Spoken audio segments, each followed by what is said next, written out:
Halkım Diyarbakır'da çocuklar vuruldular.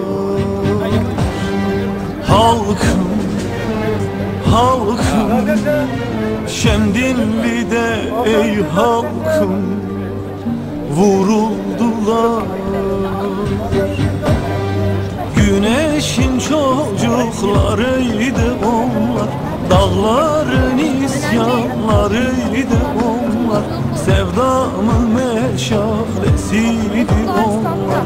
Halkım vuruldular. Güneşin çocuklarıydı onlar, dağların isyanlarıydı onlar, sevdamın meşalesiydi onlar. Halkım vuruldular.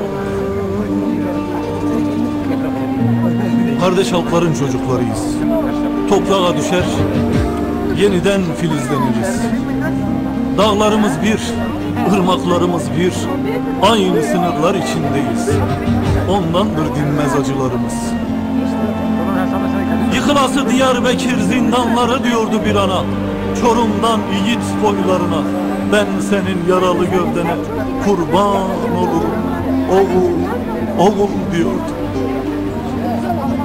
Karartmayın güneşimizi, dövmesin dizlerini, ağıt yakmasın analar. Kardeşçe yaşansın, kardeşçe sarılsın yaralarımız.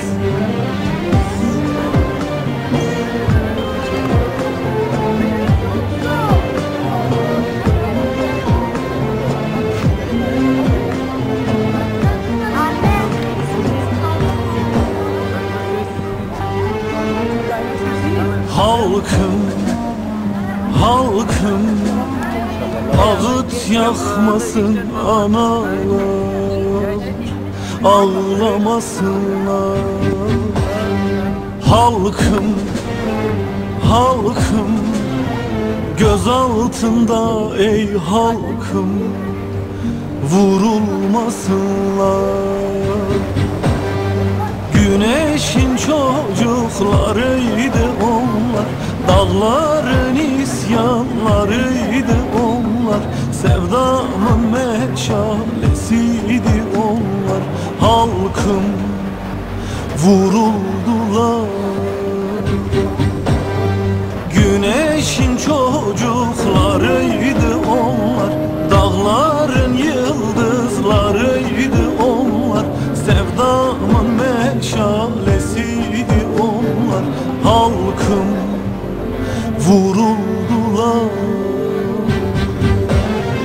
Güneşin çocuklarıydı onlar, dağların yiğitleriydi onlar, sevdamın meşalesiydi onlar.